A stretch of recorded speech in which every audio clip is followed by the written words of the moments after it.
Mungkin banyak orang gitu yang sebetulnya merasakan bahwa kayaknya dulu orang tua gue tuh sebetulnya belum siap untuk jadi orang tua. My mom is my best friend, no matter how all the, weaknesses she may have. Motherhood is for me, but I have doubts. Always kayak gue bisa nggak ya jadi ibu? Kalau ada this bundle of heart yang bener-bener bisa sayang sama gue seperti itu, kenapa gue nggak bisa sayang sama gue seperti itu gitu? Hello, welcome to another episode of In Her View. I'm Shahnaz dan hari ini kita akan ngomongin seperti biasa banyak hal penting mengenai perempuan pastinya.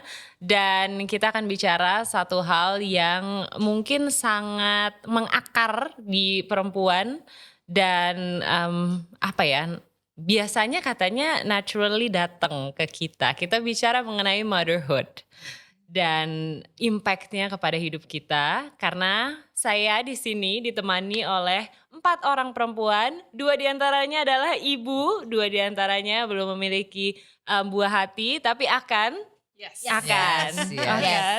Oke, kita akan bicara mengenai motherhood and its calling gitu. Ini adalah satu topik yang cukup serius, cukup berat, tapi jangan nangis duluan dong, Syah.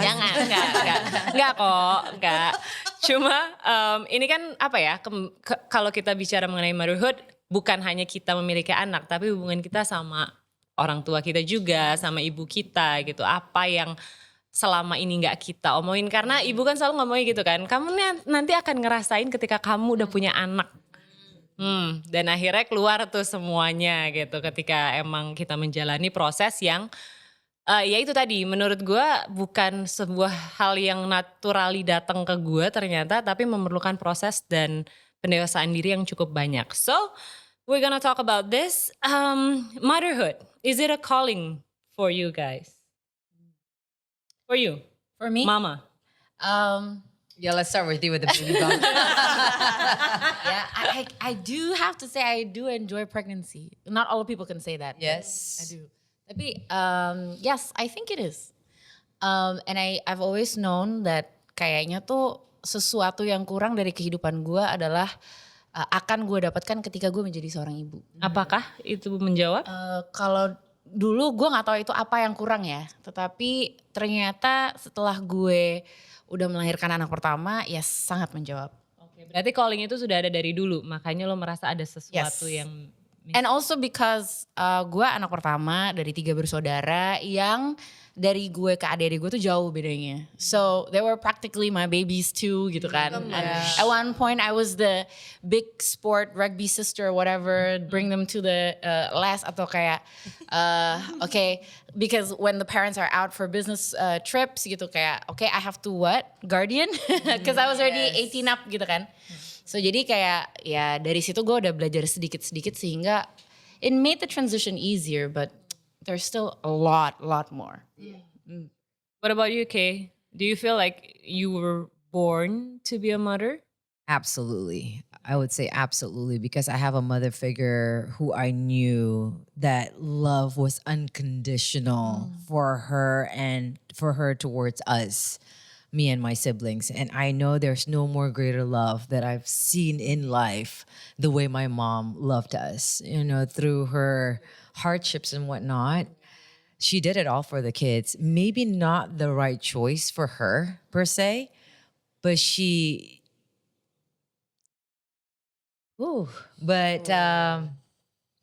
willing to give her freedom and also like her happiness, I suppose, in her marriage life for us. And that is something that I want to do. I want to do for my children. And hopefully that I, could be in the same shoe, or I can fill my mother's shoe at the end of the day. But again, I think, this episode is really special for me, and I want to dedicate this to my mother because, Mom, I won't be here and definitely I won't be as strong as I am today if I don't see you. And even though that sometimes you always feel that you're less as a person, me, Karina, and Christopher, you know, we are who we are today because of your love, because of your strength, because of your perseverance in life, because you are fearless, because you are selfless. And because all of that is because of my mom. Yeah. She's such a great mom. Yeah, she is absolutely a great one. Okay. What about for you? Yeah, you're a mama. You're a mama of Jantra. Bisa di-pause.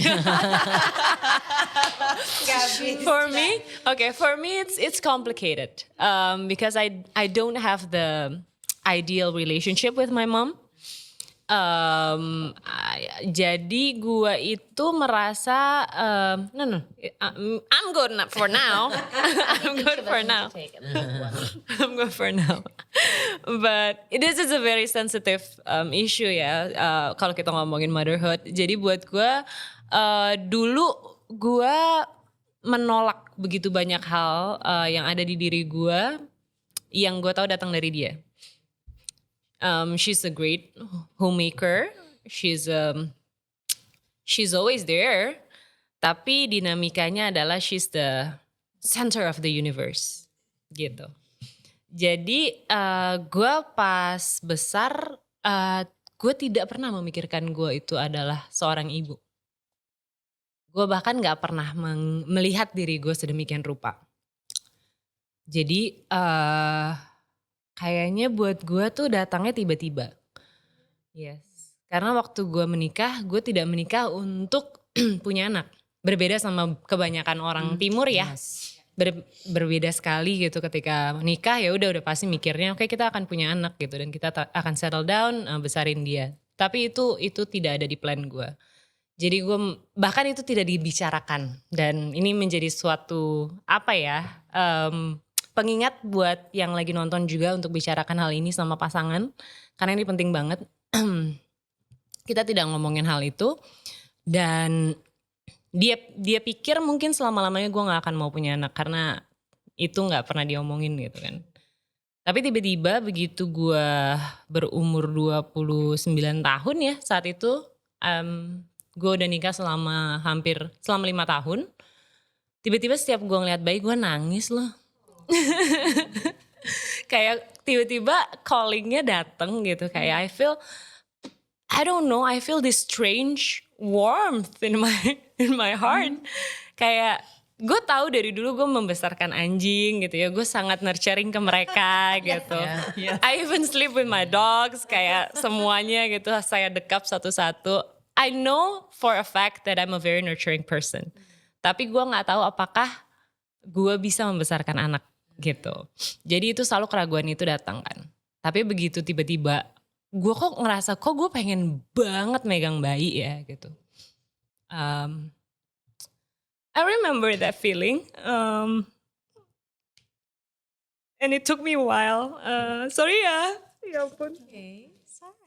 It took me a while untuk benar-benar kayak bisa meyakinkan kalau motherhood is for me. But I have doubts. Always kayak gue bisa gak ya jadi ibu?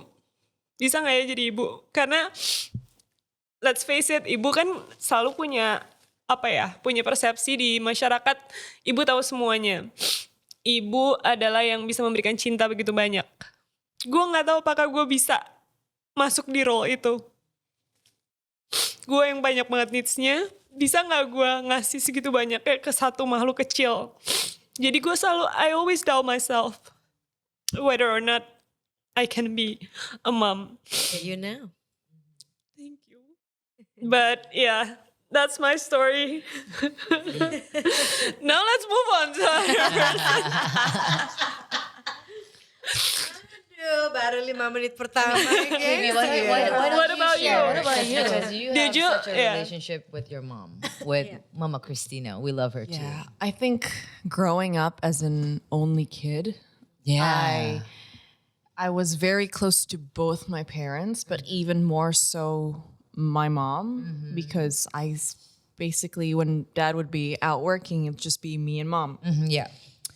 And, you know, so she used to tell me this story when I was in kindergarten. I was 3 years old. She would put me in class. Okay.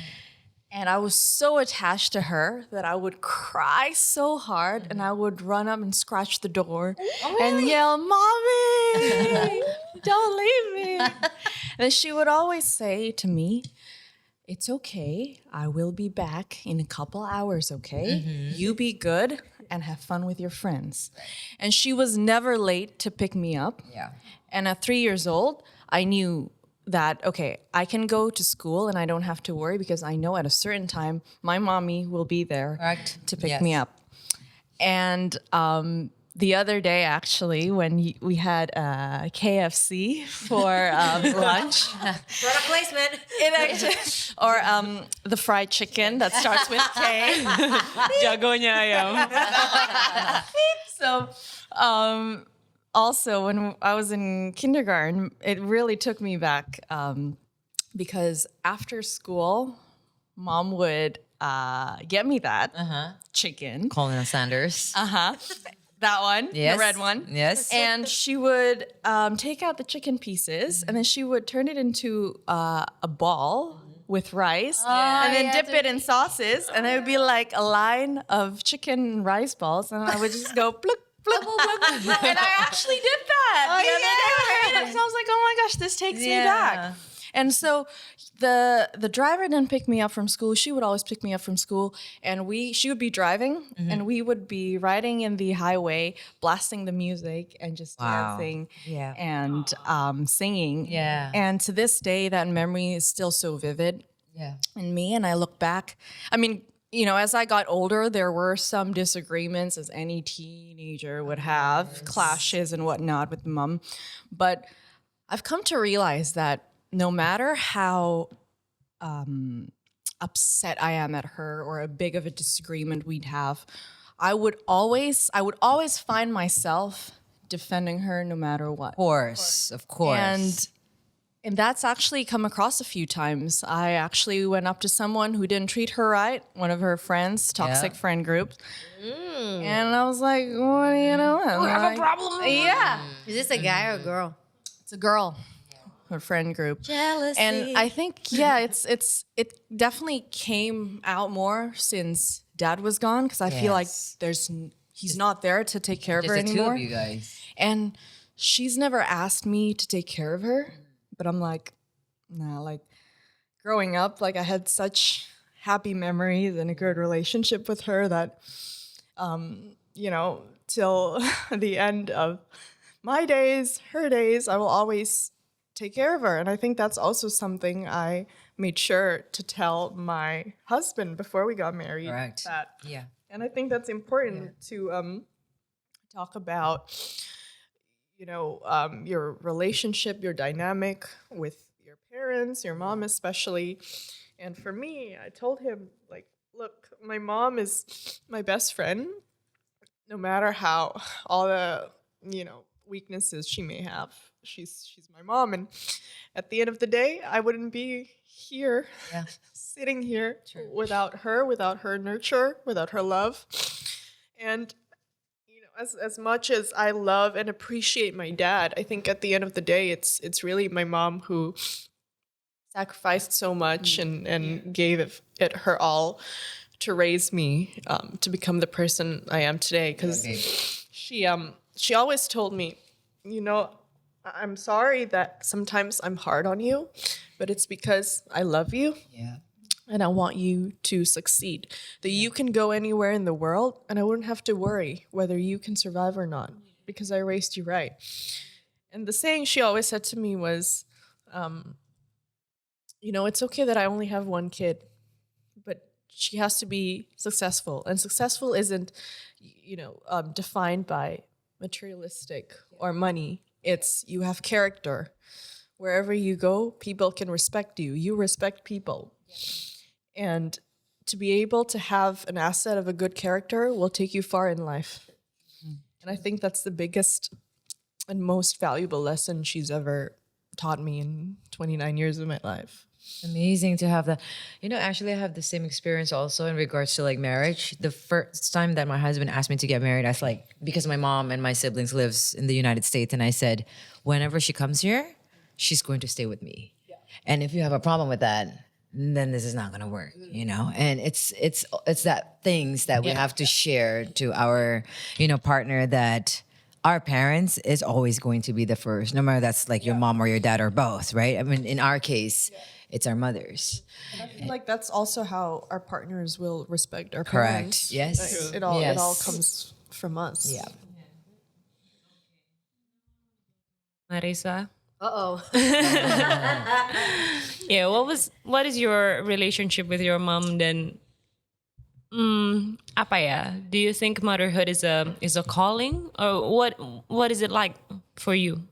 Menarik. Nah, sebetulnya ketika ditanya apakah menjadi ibu itu adalah sebuah panggilan, aku sampai sekarang itu belum tahu.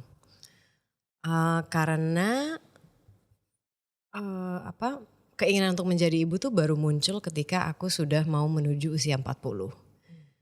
Mungkin karena aku memundurkan gitu ya keinginan untuk punya anak itu karena trauma masa lalu dari orang tua gitu. Jadi aku ngerasa bahwa waduh, kayaknya kalau misalnya aku banyak bagasi seperti ini dan belum punya kemampuan untuk belum punya kemampuan untuk tidak menumpahkan bagasi atau trauma itu ke anak. Aku ngerasa kayaknya enggak deh, karena kasihan gitu loh, kasihan anaknya. Tapi ya itu ketika naluri keibuan itu muncul, yaitu di usia 30-an akhir hingga 40-an awal, itu kan juga secara fisik bagi perempuan juga lebih sulit ya.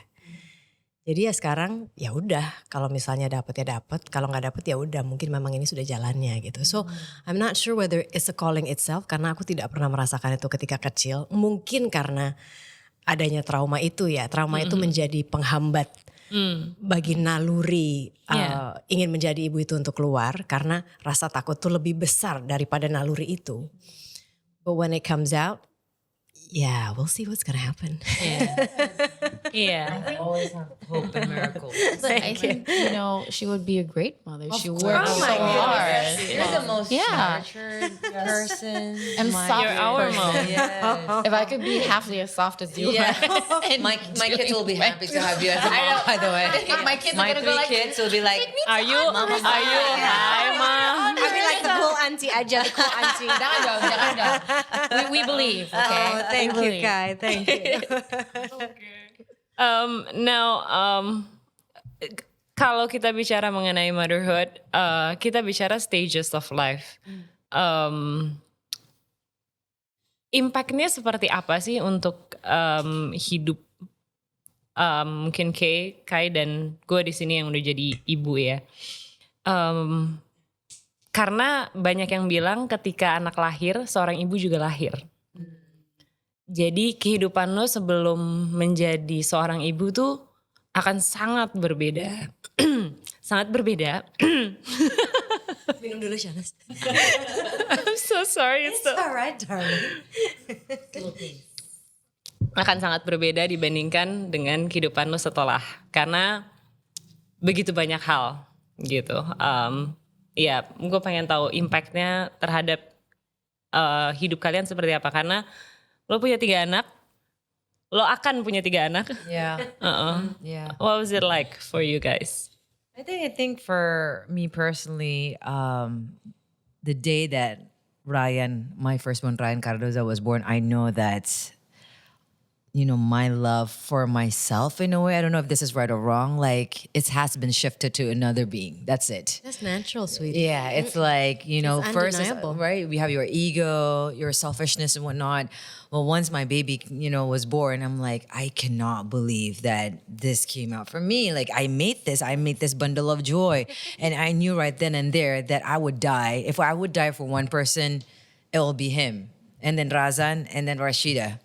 So it is something that I would never ever feel, even though I have 3 kids, all of them are very precious when they were born, right? And I knew that I will do my best as a person, not for myself anymore, but for my 3 kids, right?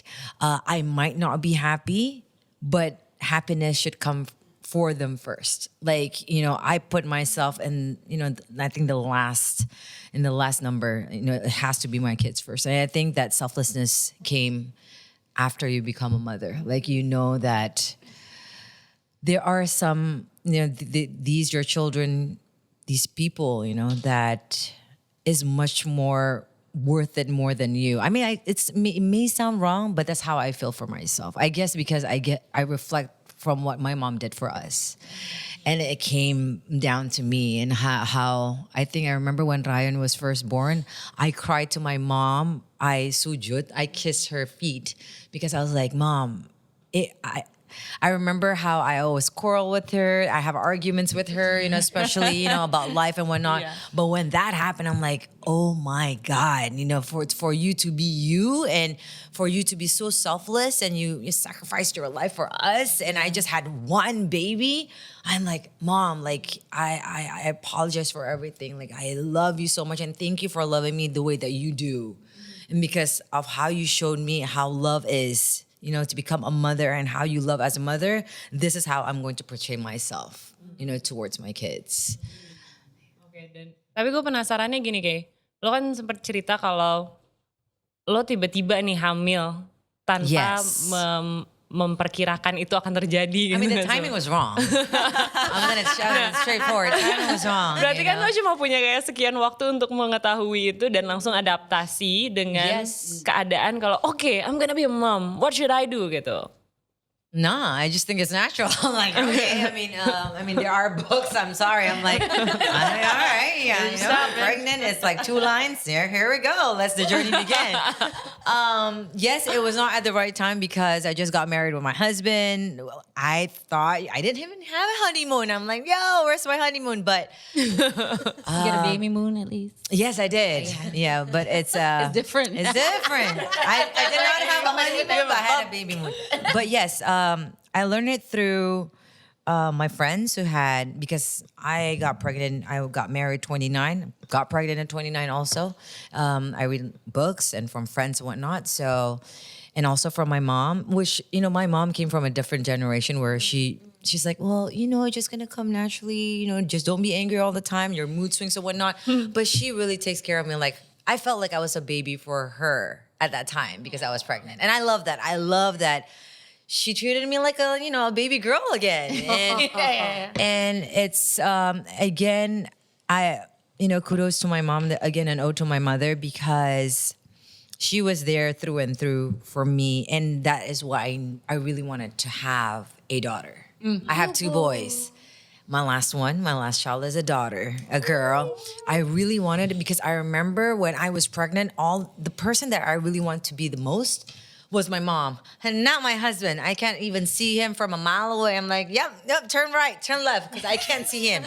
But my mom, I love you. Right? Where's the camera? I love you, sayang. But I'm just saying, my first pregnancy, I can't smell him. I can't see him. I don't want to be touched by him because he already done his deeds. Probably because of the timing too. I'm like, I have this resentment with him. But my mom, I need mommy. Love mommy. I was like, Mommy, can you come to Jakarta right now? I'm pregnant. And she went to the next flight. First flight. First flight next day. She was there for 9 months with me until my son was 2 years old. And then she went back home because she has 2 other kids. But like, yes. Born are always special. Oh yeah. Ya, tapi yang menarik adalah banyak orang juga yang sekarang kan sangat memikirkan Planned Parenthood. Yeah. Yang akhirnya juga banyak yang maju mundur gitu. Seberapa pentingnya sih menurut kalian semua Planned Parenthood atau memang ya kayak Carol bilang tadi itu sebenarnya alami, let's just wing it gitu. Because I already felt like I already had so much fun for 29 years. I went clubbing on the top of the table. I've done it. I've done it. I work, hustle, work. I've done Karena it. bukan berarti salah juga gitu kan. Karena banyak banget orang yang memang wing it abis itu bisa melakukan dengan baik gitu. Jadi semuanya memang ada emang udah ada yang ngatur gitu. Tapi kembali ke overthinking ini gitu. How important it it is for you guys untuk melihat apa ya, Planned Parenthood ini sepenting apa sih, mungkin dari Marissa? Kalau dari aku penting banget ya, karena mungkin banyak orang gitu yang sebetulnya merasakan bahwa kayaknya dulu orang tua gue tuh sebetulnya belum siap untuk jadi orang tua. Karena ketika kita dewasa kita sadari bahwa oh ternyata mereka itu belum dewasa ya secara emosi. Sehingga mungkin problema yang ada di antara mereka berdua, yaitu orang tua kita, karena mereka belum dewasa secara emosi, mereka tumpahkan ke anak-anaknya. Dan anak-anaknya itu akhirnya merasa bahwa mereka bertanggung jawab untuk menciptakan kebahagiaan untuk orang tuanya. Iya, dibebankan. Iya kan, kamu merasakan itu ya Syaz ya, maksudnya iya kan. Jadi nah itu dia, jadi anak itu yang tadinya masih kecil tuh seperti dikarbit kedewasaannya. Mereka yang namanya masih kecil ya, mereka yang secara fisik otaknya, secara biologis tuh belum mampu untuk memproses logika dan sebagainya, itu dipaksa untuk making untuk demi memahami apa yang terjadi, ketegangan antara kedua orang tua itu. Jadi makanya aku selalu bilang bahwa kalau misalnya ada dua orang manusia yang berada dalam sebuah pernikahan, itu apapun yang terjadi di antara mereka, jangan sampai anak-anak itu tahu. Itu sebetulnya yang aku selalu mengedepankan, apakah kita sudah cukup dewasa secara emosi untuk punya anak? Pun kalau misalnya belum dewasa dan ini adalah proses pendewasaan, jangan sampai anak itu tahu. That's it gitu. Jadi lagi-lagi ya seperti tadi Syaz bilang gitu, bahwa boleh loh have fun, terus udah gitu juga punya anak gitu maksudnya. Dan memang betul tuh Syaz, menurutku adalah tergantung dari masing-masing orang tua. Kita harus meningkatkan kesadaran, awareness bahwa aku udah cukup dewasa tidak secara emosi untuk memiliki anak. Karena anak itu akan selalu ngeliat ke orang tuanya. Dan ketika mereka dewasa, mereka akan mengcopy apa yang dia lihat dalam pernikahan orang tuanya. But then again itu mungkin ada sebagian orang yang bilang overthinking banget sih lu marah gitu. Ya gak apa-apa juga gitu. Itu kan merupakan pilihan masing-masing.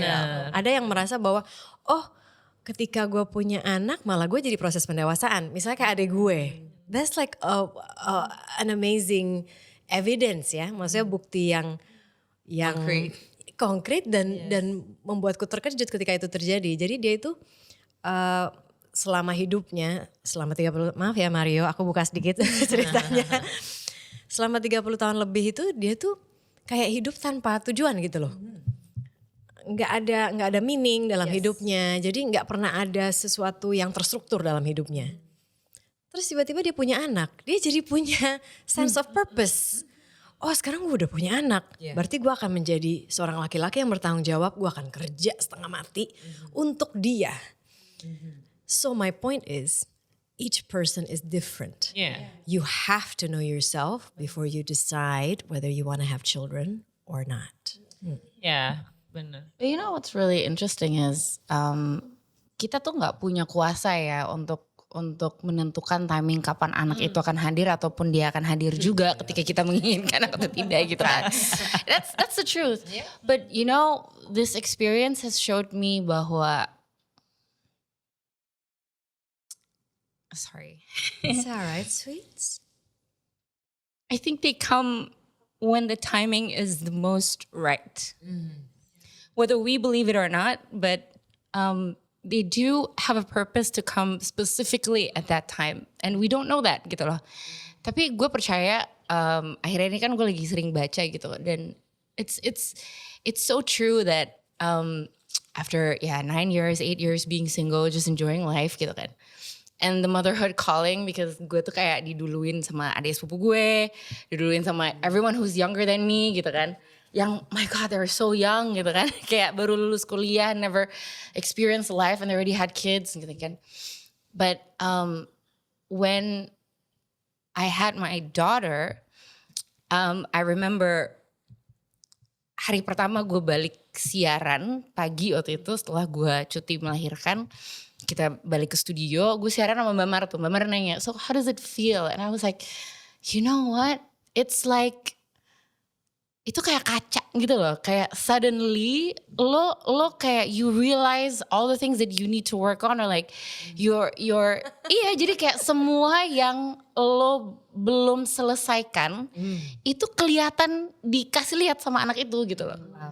And it's like, I know a lot of people think that they can do all the work before having children and prepare. That's great. I mean, that's ideal gitu ya, if you have the time to do so gitu ya. Tapi even me having done some work, dan gue juga realize kalau punya anak tuh sebenarnya gimana ya, you can't plan it, you know, not always gitu. I mean, you can put effort to it, and you know, dan akhirnya dia akan datang pada waktu yang, let's say like the perfect divine timing. Iya. Kemarin gue baru baca satu phrase ajaran Kabbalah. Jadi selalu dibilang gini, cinta dalam bentuk jodoh ataupun dalam bentuk anak soul ya, soulmate gitu. Itu akan datang ketika lo ada di energi yang tepat untuk menerima gitu. Jadi semua ini adalah preparation untuk itu gitu. Jadi bukannya lo narik terus-terusan gue pengen, tapi work on yourself, your energy. Tiba-tiba ketika itu ada di situ, datang begitu saja dan udah, ya itu yang namanya fate gitu. Mungkin itu kali kalau What was soulmate. interesting is that I found it very healing because there were so many fragments of how I grew up and things like that yang ternyata gue gubris gitu, kayak I just put it aside and I didn't realize how important these were to be finished, especially in regards to, you know, the relationship between me and my mother and me and my father gitu kan, kayak the parental relationships gitu. Karena emang benar gitu, when you have your daughter, who's the first person you want to go back to as a woman? You want to be babied by your mom for the first, kan? You're like, I want to return to mom. I beg to differ. Okay. Different experiences, but it's fine. But it's true gitu kan. And it's true, kayak gue memang yakin banget gue tuh pengen jadi ibu tuh karena gue punya role model yang sangat luar biasa. Itu That's pasti great. kan. It is who your role models, and I may have had daddy issues because of the daddy that I had gitu kan. Ngerti kan maksud gue? Jadi buat gue tuh kayak the first person I wanted to return to, and kayak melihat, oh ternyata dulu tuh begini ya gitu, kayak I had this experience with my mom, itu ternyata begini, dan oh ternyata perspektif dia tuh mungkin begini ya gitu. You're starting to see things from her perspective, and I thought it was healing because I know that, you know, I don't think I can sacrifice myself the way she did though. Don't you feel that we're more connected to our mothers? Yeah. I felt like, Yeah. you became mashallah, mother. like, Yeah. you know, like I love her before, but like after I become a mother, she is my queen. Like her happiness is on the top of the list, amongst with my children. Like it's mom. Again, I beg to differ. Yeah, different experiences. Tapi kalau gue but tuh, you know what I mean? Kalau gue yes 50%, ada itu Banyak juga. banget yang Tapi begitu. nggak tahu kenapa gue tuh merasa gue tuh punya anak karena this child was given to me for me gitu. Yes. Itu Karena banget. it was like designed for my specific needs. Of course. Karena gue nggak pernah ya kayak yang, you know, in a previous episode we spoke about how indifferent I am towards friendship because gue nggak pernah bisa mendalami connection gitu. I cannot have deep connections because of trauma of rejection gitu misalnya. Gitu. And here you are, a baby who wants you wholeheartedly. And that was for me like the biggest change, because when it's other people, you question whether they could show as much love as you show them. And with a child is like, it's the other way around. It's they need you to show love, and they will show love back to you because that's all they know. Because it's all they know gitu kan. And it was for me such a daunting experience karena di situ gue baru merasa bahwa kalau ada this bundle of heart yang bener-bener bisa sayang sama gue seperti itu, kenapa gue nggak bisa sayang sama gue seperti itu gitu? You know what I mean? For me, that was like the biggest realization, because I cannot let other people in if I don't fully am able to love myself juga gitu. And I thought I've done work. Yeah, I do love myself. I do these things, but it's all superficial until it's there gitu. Yeah. And that hit me, and my you know, and this second time here, gue jadi lebih tenang karena gue merasa bahwa the first time was there to show me that you deserve people around you who, you know, who want to love you, who want to come closer to you gitu kan. And this particular one, I'm just happy because I get to just appreciate or start to appreciate, meskipun karena masih canggung gitu kan, making demands that, you know, that I deserve gitu. And the word deserve is so difficult for a lot of mothers. I'm very sure, because we would instantly, you're right, as a mother, you would die for your kids, you would sacrifice. I've seen my mother do it over and over again. I love you, Mom. Yeah. Emotionally, you put everything aside, but then this child has shown me, like, would you live happily for this for this child? You know, Yeah. Would you be healthy? Would you make healthy choices for yourself so your child can be happy? Gitu. Yeah. Dan di situ, Can learn from you, right? hopefully, gitu kan, because what you want is, I've seen what my mother had to endure. I've seen what sacrifices she's made. And I'm not saying I won't do those for my kids, but hopefully are there ways that these things I can, misalnya kayak, you know, that you create such a life for the child that those things won't be really necessary gitu. Yeah. So itu yang jadi pertanyaan dan keinginan gue sih. So it's daunting. It's very, very difficult, and it's a ball of fire that is so overwhelming. Yeah. It is. Someone take over. Wait, what's the next question? Aduh, iya. Apa ya? I can relate to that so much. Karena again ya, tadi gue sempat bilang soal doubts. Kayaknya masih ada sampai sekarang, terus-terusan gitu. Am I doing this right? Dan gue tahu kayak there's no perfect way to do it anyway gitu kan. Kita akan messed up his head in a way, I don't know gitu. Like ours, like my mom did to me. Gue selalu mikirnya gitu. Tapi yeah, I want to do it the right way. Tapi gue nggak pernah tahu kayak, am I doing it right? Am I a good mom? Dan seberapa sih yang bisa dibilang bener gitu. Tapi kan apa ya, waktu gue baru jadi ibu tuh gue ngerasa, kenapa sih kita punya persepsi ibu tuh tahu segalanya.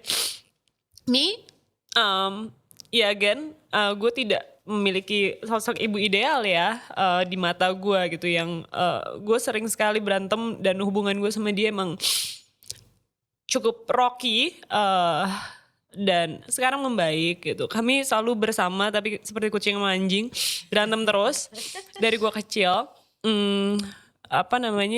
Sampai detik ini begitu. Jadi gue tuh selalu mikir, ketika anak gue datang, ini bener nggak sih? Karena gue nggak tahu cara jadi ibu. I read like 5 books. I read everything. Lalu gue overwhelmed. Yang mana yang bisa gue pakai? What makes you feel so, sweetie? I don't know. It's just I guess the pressure that I put on myself, yang akhirnya jadi bikin gue nggak bisa ngapa-ngapain juga kan. Karena gue pikir I have to do it right gitu. Terus ya gue nggak tahu ternyata apa yang gue lakukan gitu, karena I was not connected to my intuition, I was not connected to myself gitu. Jadi gue nggak tahu ini bener nggak sih gitu. Ini is this the right way to do it? Sampai ada satu titik gue bener-bener hancur banget karena gue ngerasa kesian banget bayi ini punya ibu gue. Karena gue nggak tahu gue ngapain. And at that moment, gue kayaknya sering banget menolak begitu banyak orang deket gue. Bahkan abis gue melahirkan, gue udah bilang sama nyokap gue, oke, mama stay di sini deh. I think I'm gonna need you for like 40 days gitu. Waktu anak gue lahir, dia jaundice kan. Akhirnya dia harus stay 3-4 hari di NICU.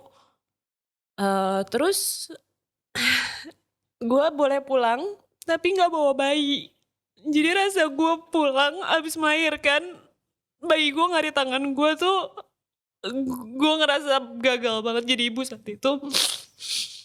And I don't know, I was a mess. Kayak gue gak tahu. Gue gak ada yang pernah ngasih tahu gue Yeah, kalau jadi ibu motherhood. kayak gitu. Exactly, but that's motherhood, right? I don't think anybody really knows how to like, oh yeah, this is like the manual to be Yeah. a good mother. Itu dia. It is messy, darling. I agree, and it's okay to be messy, no? No. You know what? There is even this theory. Kalau aku nggak salah ya, nanti cek lagi. Zaman dulu tuh ada psikolog Inggris namanya Donald Winnicott. Aku dengerin cerita kamu tuh ya, aku mikir bahwa you want so much to be a good mother, like a perfect mother. But actually being a good enough parent is enough. I don't know. Because what you've done is wonderful. Kamu tahu. Surviving. You feel that you're surviving. Tapi aku lihat ya, kita kan pernah hangout gitu di museum. Dimana itu kayak berlarian sebebasnya. Anak itu tidak terlihat tertekan. That means that you've done something well. Kamu lihat dari anakmu kemarin pas kamu video call sama dia lagi main di Dufan. Dia kayak Ferris wheel. That is a sign of a free child. That is a sign of a joyful child. So you've done well. And it's okay. Oke, I guess satu hal yang juga mungkin bisa gue petik dari menjadi seorang ibu setelah gue udah bisa nafas sedikit. Gue punya ibu yang sering membanggakan dirinya sebagai ibu yang terbaik. Therefore, perhaps I put so much pressure on myself karena gue takut nanti gue dibully sama dia if I'm not doing it right. Now let's talk about this. Being a mother has its own challenges, tapi salah satunya adalah cibiran dari ibu lain yang kita tahu terjadi daily di dalam hidup kita. Bahkan, yes, as a mom, it's a tough world. Apalagi kalau jadi mom influencer gitu ya, dan misalnya Anda punya sekian followers, akan sekian banyak komen ataupun apapun yang lo lakukan kepada anak lo, metode apapun. Itu ada aja gitu yang ini ibunya gini gitu kan. Jadi fenomena yang kita lihat ini menyedihkan, dimana harusnya kan ibu saling support ya untuk pilihan ibu lain gitu, dan tidak mendiskreditkan ibu lain untuk pilihannya untuk anaknya, kecuali mungkin dia membahayakan kesehatan anaknya atau apa ya, gue nggak tahu ya, atau mencelakai gitu, of course. akan ada yang ingetin gitu. Tapi let's talk about this. Kenapa sih menurut kalian ada this perception kalau harus jadi ibu yang seperti ini, metode ini dan semua ini terjadi di kehidupan kita sebagai ibu, bukannya saling bahu membahu, malah saling menjatuhkan satu sama lain. They want to be the best mom. They want to be labeled and dubbed as the best mom, I think. To become a mother is the toughest role that you can have in life. You can't. There is no terms as a perfect mom. Like I know that I'm not the perfect mom for my kids, but I'll be the best mom for my kids. I know that for sure. I'll give my life. I'll give my energy, everything for my kids. But I will never be perfect because I'm not a perfect person. But I think nowadays people like to, I can breastfeed my kids for like 3 years. I'm like, kudos for you, right? You have the energies and whatnot. But it doesn't mean that other mothers could have that same experience as you. It could be because of health matters. It could be for any reason. Stress, terus nggak keluar air susunya. Exactly. So you can't, I think nowadays it's just because of the biggest role because of social media And this is what I like to do. I like to post something that is uncommon in my social media in regards to my children. Like if I put them on the corner as their timeout, I will put it because nowadays you just put everything that is so nice about your kid. Like your kid is so lovely, and then you like happy smiles and everything. No, that is parenting. That's right. That is not this is not a perfect life. Life is messy, and that's what I put on my social media. And I told on my caption, I said, "This is my day to day," because I mean, my kids are not perfect, and I'm not going to just show you when they're like smiling and when they're perfect and when they have good grades and whatnot. They're not. Tapi ini exactly why aku tuh suka ngambil peran-peran ibu yang kompleks. Karena ini, ya kan, kayak karena seperti problema yang barusan kamu bagi gitu, bahwa kita tuh selama ini kok kayak masyarakat itu semacam punya ekspektasi yang super tinggi terhadap ibu. Ibu tuh harus sempurna gitu. Ibu tuh nggak boleh marah, nggak boleh sedih, nggak boleh kesel. Ibu tuh kayak semacam bukan manusia gitu, cuma satu sisi aja gitu. Which is not true, karena mendengar cerita-cerita kalian, ya memang itulah menjadi ibu. Being a mother is messy, and it's okay gitu loh. It's okay to have all these unmotherly feelings supposedly dalam tanda kutip gitu ya. Karena kalau enggak bakal banyak banget ibu yang gila. Benar. Karena dia menekan perasaannya sendiri gitu. Tapi bukannya berarti menjadi ibu yang apa misalnya kayak main pukul atau apa, itu enggak juga gitu loh, tapi menjadi manusia yang balance aja. Karena kalau misalnya seorang ibu itu balance secara emosi, dia juga akan menjadi ibu yang lebih baik untuk anak-anaknya. And I think it's just about perspective too, right? There's this one Indonesian actress that she lives abroad right now, and I think right now people are looking up to her because she's very gentle with her son. Now she has a baby too, and how her parenting. Even for me, I'm envious at her. Like she's very nurturing and she has this kind of good communication. Her son is like Ini gentle parenting yang Shaz pernah bilang. very nice, right? Nothing gentle about mine. And I felt like I learned something. So this is how you should see it, right? When you see something that you want, you should not compare yourself. If this is what you want and the method that you have as a mother is different, then it's fine. You learn from things that you see from other people's, life and their perspective. But when you see it like, oh my God, their life is so perfect, and you see it yourself reflect like, how come my kid is not like that kid, right? And then you kind of have this kind of like, again, back to jealousy, because I guess all women will have this embedded roots of jealousy within us. Atau merasa tidak cukup, not good enough jadinya. Ya Atau kan? ada yang kurang aja, yang dilihat yang kurang dari gue, dia tuh punya apa yang That I supaya don't bisa have. dia tuh punya apa supaya bisa melakukan itu yang gue nggak punya. Exactly. Kan sedih ya. Exactly. Jadi membandingkan diri loh. Maybe your husband is a soccer dad that could help you, right? I mean, it's very different. I mean, your husband is probably the CEO of a taxi company, of course. You know what I mean? Like you don't have to worry about other things. That's what I meant. Gue suka juga yang banyak ibu-ibu yang akhirnya merasa orang kan ribut banget gitu. Why do they worry about it? Mereka jadi ngepost kayak sindiran-sindirannya kan, sindiran-sindiran bahwa I have to wash the dishes, that's okay. Yeah. But that's the thing though. Why does it have to be negative? Why does it have to be a sindiran? That's what I meant, right? Because when she wants to show it, she's just showing her life, and this is how I do it. But it doesn't mean that you have to feel bad because you don't have what I have. Kayak, benar. That's Kompleks. Aduh, kompleks banget. Nah, kalau gitu, let's create a better world. Yay. Kita start dari Miss Earth di sini. I know one of your best friend baru aja punya anak. Yes. Iya kan? How did you show up for her, and how did you support her when she gave birth? Really interesting. So she actually shares a lot about her journey in being a first-time mom on Instagram. And one of the things I remember her posting is she felt lonely.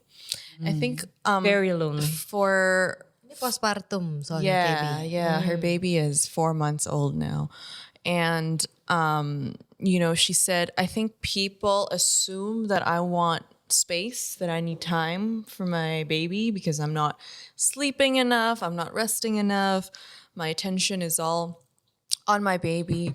but that's not the case. Like, please come visit me, come over. You know, I do have to be with the baby, but come over so we can chat and we can hang out.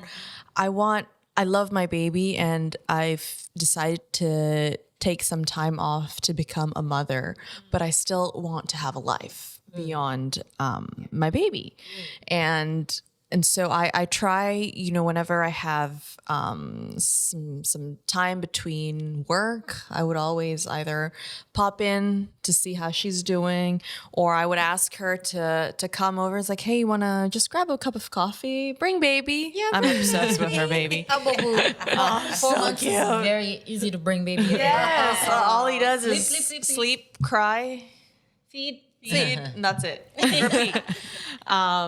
But yeah, it's just, I think being there for them. And she actually told me a very interesting thing. So she feels like people don't really understand this phase that she's going through. That's the fact that she's decided to take time off to become a mother. Ya, maksudnya ada orang yang nggak ngerti. So a few people would go to her and be like, it's been 4 months. Like, aren't you going to do something? Like, go back to work, or I don't know. Like, being a mother is so easy. And she was like, Does those people have kids too? The one that no. Nah. Tapi gue nggak punya anak juga, gue nggak mungkin ngomong gitu sih sama temen lo, KB. Yes. Kayak, And so Where's she the just, empathy? she just kayak felt tone deaf banget. like, ouch. Like, I just, Urusan dia dong kalau dia Iya.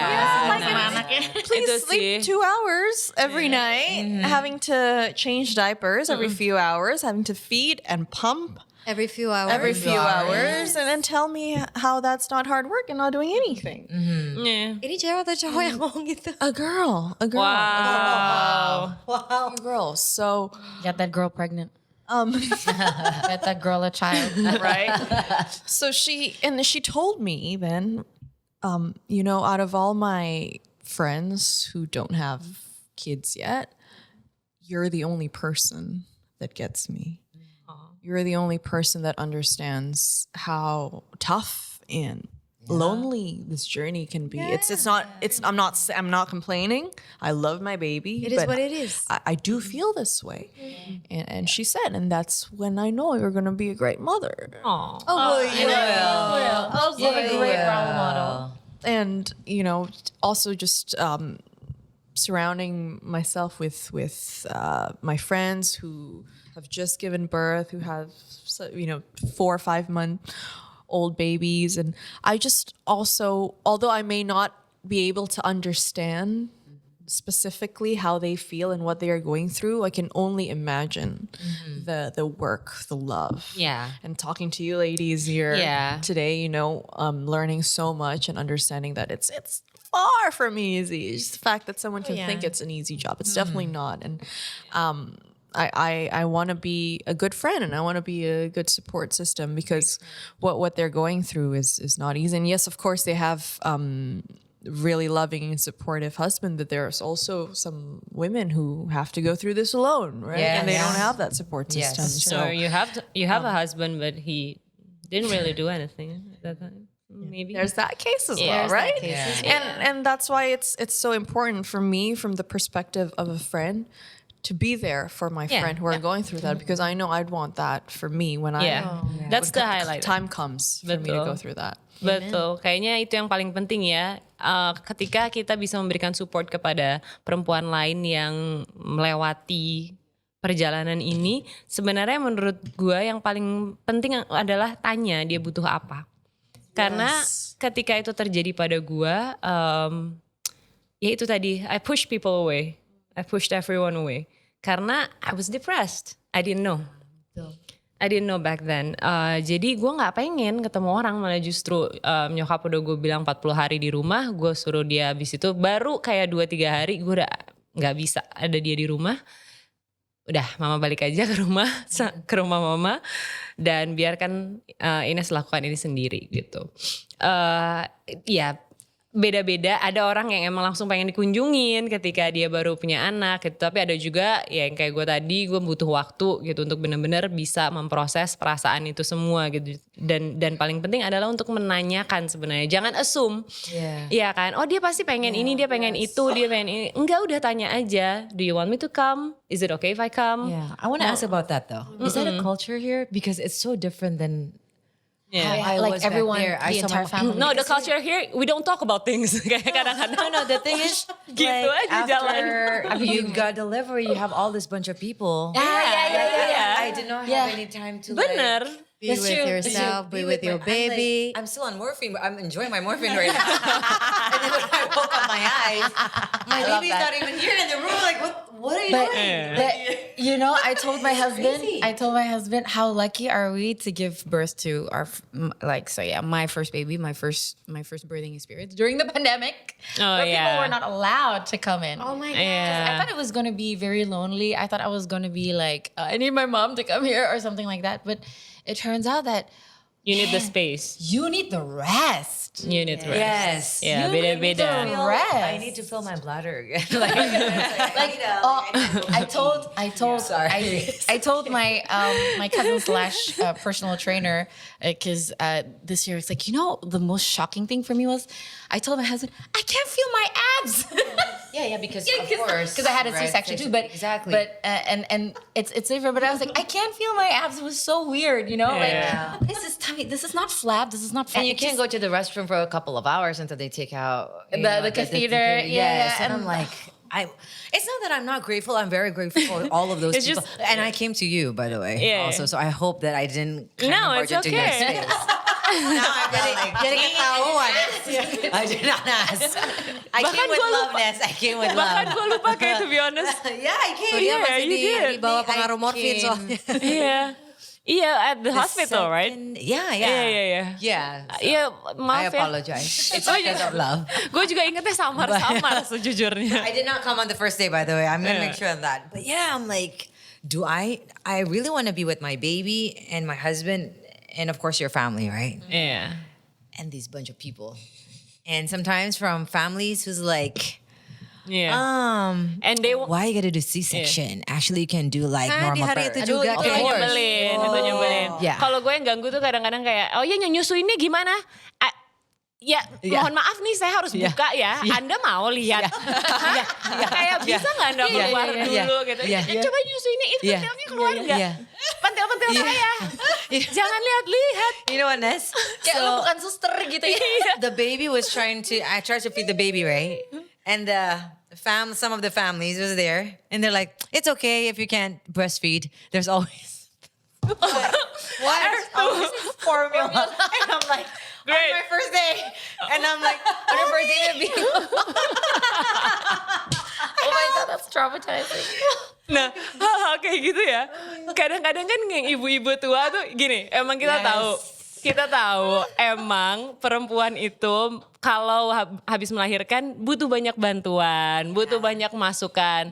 Tapi tolong jangan lihat pentil saya tiba-tiba. Kayak ya saya mau ngasih lihat ke orang yang saya mau kasih lihat. Literally. It's really messy. Like you don't look right. And there's no way you can shower and wash your hair gitu kan. Tapi secara hormon tuh kalian juga lagi naik turun Oh, kan? oh my God. Jadi mau berinteraksi dengan orang kayak, aku aja nggak paham diriku ini sekarang siapa. Iya. Doctor morphine. Itu you're high, like the inner K and I, we all three had C-sections. Kan? Yeah. So like I was so high on painkillers. I was like, and then they expect you to walk as soon as possible. Oh, as well, right? yes. Karena sekarang karena sekarang kan ada better. ada The what do you call that? erect. Yeah. So Yeah, they have a jadi new cepet ya. way. They have a new way of doing the C-section now. Kalau dulu kan kayak 24 jam aja tuh lo baru boleh naikin kepala. Sekarang lo due to this new innovation, basically way they do it. So apparently it's a tweak on the painkillers. Iya, jadi lo udah bisa duduk by the afternoon and preferably you start practicing to walk. And then I was like, wow, Merinding aku dude. Iya. Aku nggak kebayang. No, it gets better though, Mbak. Iya. Sebenarnya Second and third one, it gets better. Kalau buat gue ya, ketika mengalami itu semua, pas proses prosedur sesarnya itu nggak sakit sama sekali ya. Aku nggak merasa kayak aku harus kayak oh ya udah oke disayat oke gitu rasanya. Terus yang paling gue butuh proses untuk kayak menerima adalah changes di badan gue sih. Kayak leaking di sini, leaking di situ. Terus kayak semua hal kayak gue keringetan setiap saat. Terus gue minum satu ASI booster yang bikin bau badan. Terus gue jadi kayak gue gak ngerti, gue jijik banget sama diri gue sendiri tolong gitu it's really loh. messy. Jadi perubahan tubuh perempuan ketika sudah punya anak itu betul. Wah, Parah Perubahannya banget. seperti apa? Karena gini, menurut gue ya. Itu kan tadi gua- kan temporary ketika Iya. kamu minum ini ASI. You have nice- You have the Iya, nice boobs, by the way. Boobs ya, oke. Tapi payudaranya lebih sebelum gue punya anak, Temporary. sebelum gue punya anak, gue kira nipples itu cuma aksesoris untuk penambah estetik gitu ya. Ada dua nambah gitu. sensasi ya. Tapi ternyata pentil itu penting banget guys. Yes. Gitu. Jadi kayak semuanya ternyata di nipples gitu dan gila gue nggak pernah mengira nipples gue adalah suatu hal yang sangat berharga yang bisa memberikan sesuatu ke anak gue.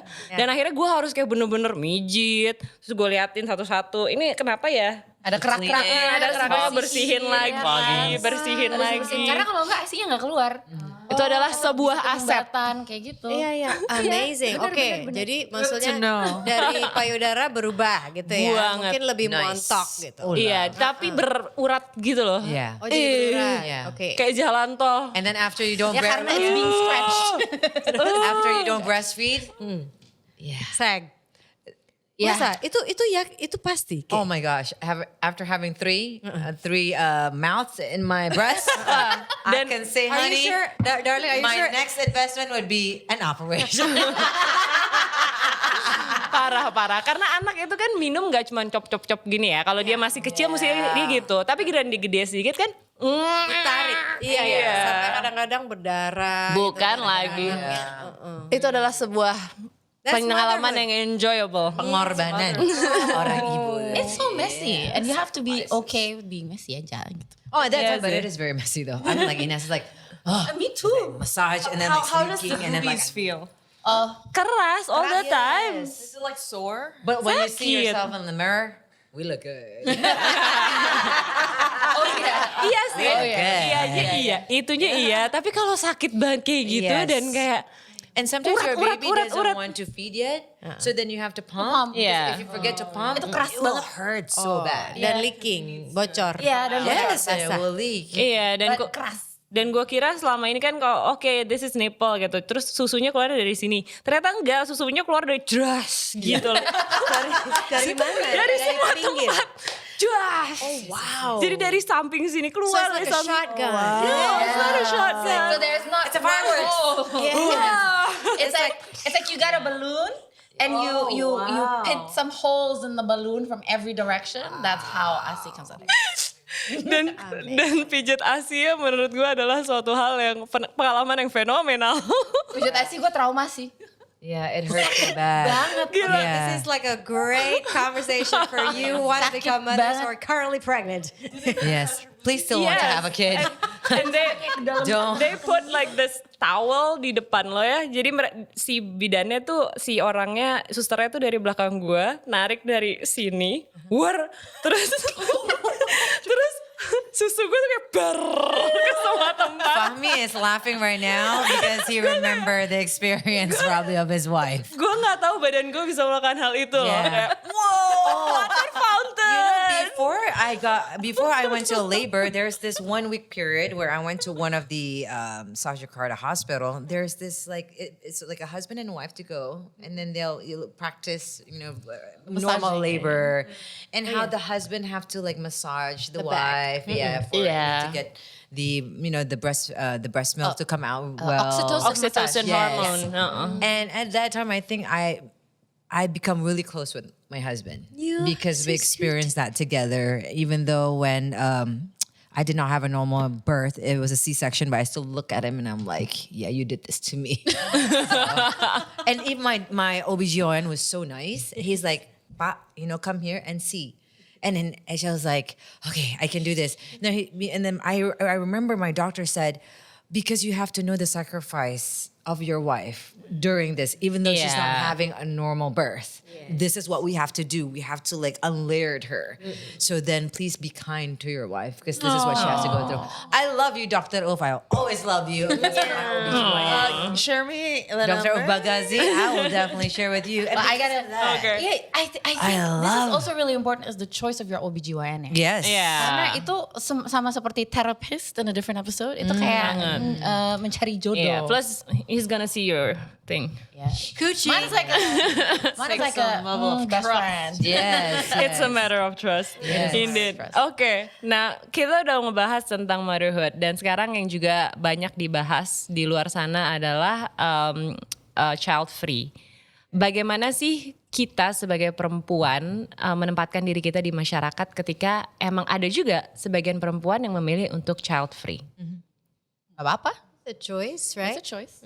Karena kan mungkin anak Gen Z, KB yang paling deket kayaknya sama Gen Z. Milenial paling muda banget. Dan Gen Z yang paling tua banget, ya kan kamu? That's one way to put it. Menurut kamu gimana kalau misalnya kamu dengar dari ya teman-teman kamu yang seumuran kamu lah, yang kemungkinan juga masih masuk Gen Z gitu. Ada gak yang child free? I think as a first reaction, I'd be like, because I love kids. I want kids. And even, my husband and I even talked about adopting. So having our own kids and adopting. Because there's just so many unfortunate kids in the world that needs tender love and care. Yes. But if Kamu I... mau punya berapa sih? Aku jadi penasaran deh. So, two kids, Dua two yang biological kids. Two when you're under 30, terus nanti another two when you're above 35. Let's see if I can birth two kids in 11 months. Wait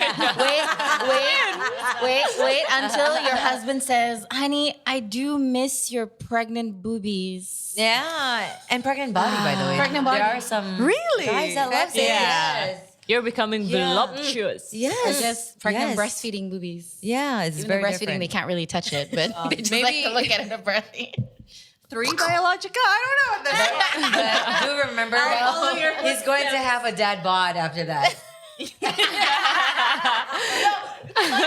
that. He was looking at the mirror today. He's like, no, I'm gonna be a fit dad.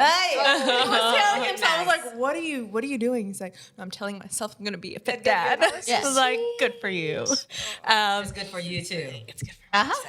Maybe 3 kids then, biological and one I adopted. suspect it's gonna be 6, darling. I don't know about that. She's still got all the time in the world, right? And I'll be like, yeah, one for you today to help me take care of it. One for you, one for you, one for you. Go with Auntie Marissa, Carol, Kai, and Shahnaz. Happily so, happily Yes. so. Mama needs to sleep. Exactly. Back to your question, Marissa. If someone were to say they decide not to have kids, I'd be totally fine with that. I actually have a friend who decided that. I'd be like, Alasannya apa, KB? Dia cerita nggak? she's just like, I just can't see myself being a mother, and I don't know if it's for me. It's not in the books. Yeah, I'm gonna get married with my boyfriend, but I don't think kids are for us. That's so fine. She's happy with her dog. That's so fine, I mean, maybe that's what she has right now without having kids is enough fulfillment for her. I can't say the same for me. And again, that's so fine. Everyone has their own story. Everyone has their own reason. Yeah. Umur Super berapa fine. dia? She's my age. Udah 9 ya? Yeah, 29. Yeah. I wonder if she would feel the same in 10 years. So Yeah, ask so again. like what you said, right? Maybe it comes later in age. Or maybe it doesn't come at all. We never know. Maybe it doesn't come at all. maybe it That's so doesn't. fine. Yeah. Yeah. Betul. Nah makanya ini akan membawa gue ke poin berikutnya. Penasaran juga kalian mikir apa tentang gini, kita kan banyak yang juga postponing karena oh iya karir gue lagi bagus nih, gue mau ini dulu, gue mau itu dulu, gue lagi traveling nih gitu. Dan akhirnya ada beberapa opsi yang dilakukan oleh perempuan, salah satunya adalah freezing our eggs gitu. Dan ini kan udah beberapa kali terjadi juga, banyak selebriti yang melakukan, tapi ada pros and cons tentang hal ini gitu. Konsnya apa? konsep kan again it's about religion stuff, very religious dan it's the ethical things dan morally ya nggak, ya kita tidak masuk ke arah situ ya. Tapi apakah ini menjadi sebuah opsi untuk yang apa ya belum tahu mereka mau ke arah mana? Oh banget, Smart choice. Karena aku tuh baca artikel mungkin sekitar 2 atau 3 bulan lalu di Singapura itu sekarang makin banyak perempuan di Singapura yang usianya 50 tahun dan menjadi ibu untuk pertama kalinya di mana dia hamil. Nah, bagaimana itu bisa terjadi kan ya secara logika dan secara saintifik pasti mereka kan sudah membekukan telurnya sebelumnya. Karena seperti tadi kamu bilang Syaz, mungkin ada alasan banyak itu aku mau karir dulu, aku mau travel dulu dan sebagainya dan gak ada salahnya juga. Or meet the right person. Tapi kadang-kadang ada juga ibu yang memutuskan untuk ya udah sampai sekarang aku gak ketemu orang yang tepat dan tapi aku ingin menjadi ibu. Jadi mereka melakukan itu sendiri gitu. Kalau aku sih ngelihatnya gak ada yang salah ya untuk membekukan telur karena itu kan hak semua manusia untuk menjadi seorang ibu atau tidak. Dan masalah penghakiman atau opini lain dari orang lain ya sudah. I mean bebas kalau mau beropini, tapi at the end of the day it's the life of that person. Betul. Absolutely right. Yeah, I actually have a friend who froze her eggs, who's a couple of years older than me, but this is back in the States. She said it's also due to because when she went to the doctor to check her eggs, the doctor did say your eggs are at its best stage now. That's right. And the longer you wait, the more it'll. Because when she take out, let's say at 25, her egg stage will be 25. Yes, When she grows exactly. older, the age and the age of the eggs is still on her And age. that's the reason why she froze her eggs. She's like, I want to wait for the right person, but when the time comes for me to have a kid, I want healthy eggs, and that's the reason why she did that. So. But it's really interesting because I think it's an option for a lot of couples because we never know if you're always going to be healthy for the rest of your life. Yeah. Ya kan? Dan kadang-kadang ada juga yang suaminya bisa sakit dulu yang harus melalui pengobatan yang akhirnya mungkin dia juga nggak bisa langsung punya anak gitu kan. Let's say this because I see a lot of applications to this that could be beneficial for a lot of family gitu. Kalau misalnya ada salah satu yang sakit gitu, mau itu istrinya atau suaminya, and they've already had the conversation that this could be an option. Itu juga karena you know how you shouldn't get pregnant when especially the husband is on chemotherapy misalnya kayak gitu kan. Dengan obat-obat keras dan segala macam. So if there is hope gitu kan, and it could be a big motivator for the husband kayak gue harus sembuh because my wife already froze my eggs gitu kan. Froze her eggs gitu kan. Jadi kayak it's something to look forward to. I mean at the end of the day if you have the capacity you can afford it and dan itu bisa menjadi opsi juga gitu loh menurut gue. And it's a decision. It's a decision. Itu dia. Tapi senang banget ya kita di 2025 punya opsi itu. Bayangin nggak ketika dulu gitu ibu-ibu kita tuh nggak punya opsi seperti ini gitu. Kita punya opsi yang sangat liberating buat kita untuk melakukan apapun yang kita bisa lakukan gitu. Dan I think the key message here is to be a mother or not to be, it's your choice dan your own timing atau God's timing. Kita roll aja gitu ya, jalan aja, flowing aja dengan apa yang hadir di depan kita juga bisa gitu. Jadi memang motherhood is a mystery for me. Tapi menyenangkan, it's a very rewarding journey. Dan dari cerita-cerita kita ini aja udah banyak banget. Dan pasti juga perempuan di luar sana punya pengalaman yang mungkin ada serupa, mungkin ada pengalaman yang juga mungkin berbeda banget, pengalaman yang unik bisa share sama kita. Karena we'll be here for you, we'll be here to listen to everything that you have to say. Dan mudah-mudahan pengalaman ini dan cerita-cerita kita bisa memberikan insights buat yang belum mungkin akan mempersiapkan. Pokoknya siapkanlah bahwa banyak yang akan melihat nipples Anda. That's the last thing that you can take a note. Yes. It's free. Free for everyone. Free nipple. Okay. Alright, thank you ladies for sharing. Terima kasih banyak. Dan that's all for this episode. Thank you for watching. And we'll see you soon. Bye. Toodles. Free the nipples. Yeah, that's right. Kalau lagi breastfeeding, you cannot free the nipple. But it grew, huh? Our nipples grew. Yeah. Banget. Kan sampai kayak jari nih segini. Asli, like my first pregnancy and my second one, oh my god. Ternyata for the baby, it's if the nipples is too big, they can't put it in their mouth, right? Don't forget to Like, subscribe. comment. And share.